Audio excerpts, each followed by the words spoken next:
Hello and welcome to the Novi Zen channel.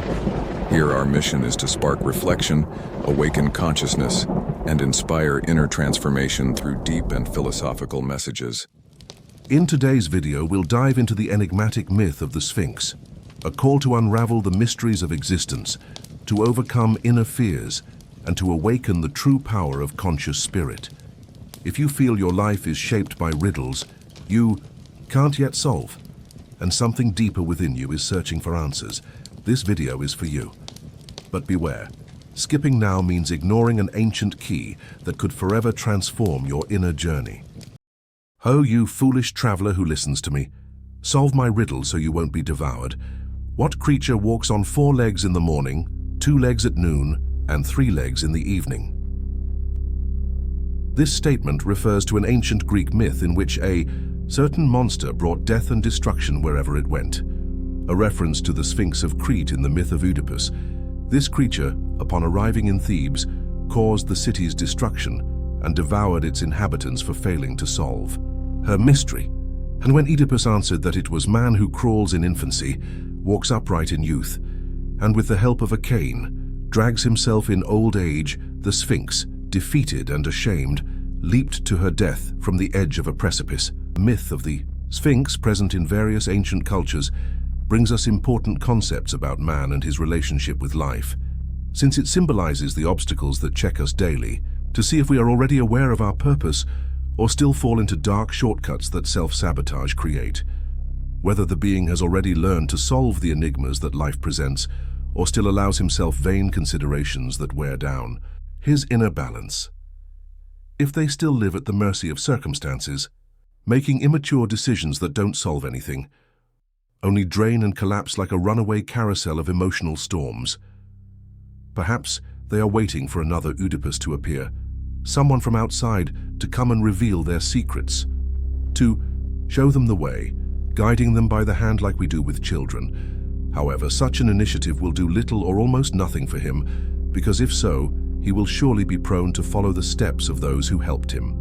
And he will hardly be able to believe in himself again, considering that the tutelage of a forged answer is much easier than the one we have to develop. It must be agreed that internal issues will always clash more in the mind's decisions, where fear and guilt have become sphinxes confronting the paths we take. But after all, who are you? Another dilemma coined by classical thinkers, another mystery for you to solve. Are you someone who seeks inner harmonization consciously and maturely, or one who dulls himself and hides in his secrets to avoid seeing the consequences they cause?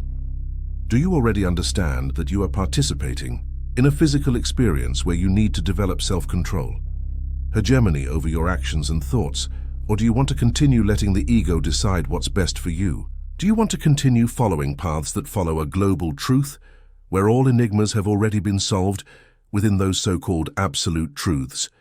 Do you want to obscure the immortal spirit that manifests in you and allow the ego to continue determining your paths?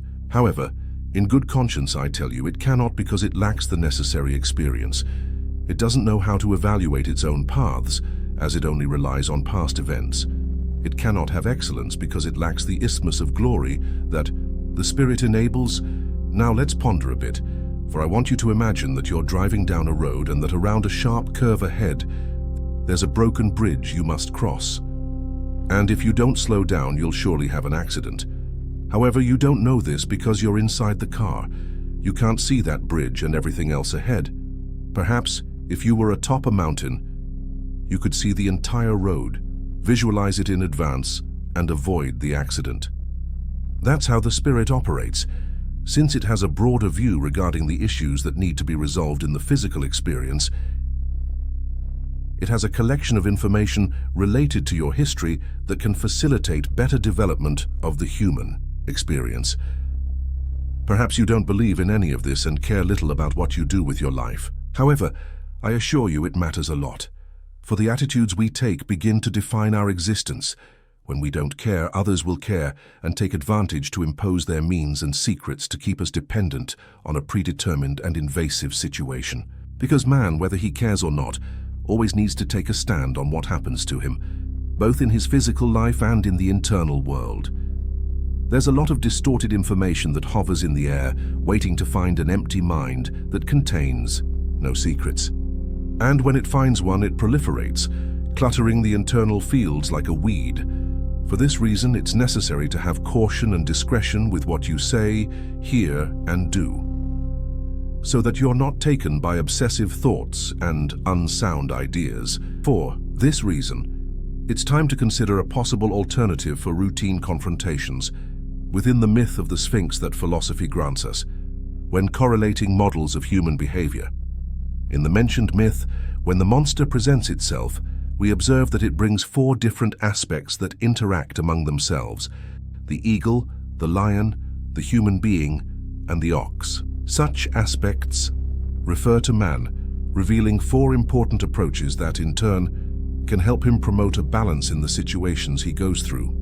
Therefore, the eagle, symbolizing knowledge, is a reference to what he undertakes with the aim of obtaining wisdom, after having extracted his truth from daily experiences, understanding that even the worst experiences become a foundation that strengthens his self-knowledge. The lion, as an epithet of boldness, when he allows himself to venture down paths different from the usual ones everyone follows, aiming to learn other forms of knowledge that lead him to awaken his inner potential and re-establish his peace.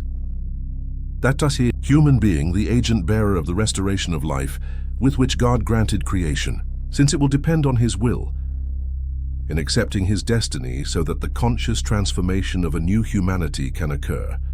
And finally, the ox, a silent representative of the principle of silence, for many of the achievements we seek require silence. They need to remain within the recesses of our own consciousness, because once they become known, deaf ears may hear them and place obstacles to prevent them from being fulfilled. Therefore, to know, to dare, to will, and to keep silent are the 4 sacred virtues that must complete the human being in their evolutionary struggles. The magical formula of all secrets, the riddle of us all, which, together with so many other correlated elements, holds absolute power for anyone who longs for freedom, autonomy, and victory in the achievements they pursue. Always in the light.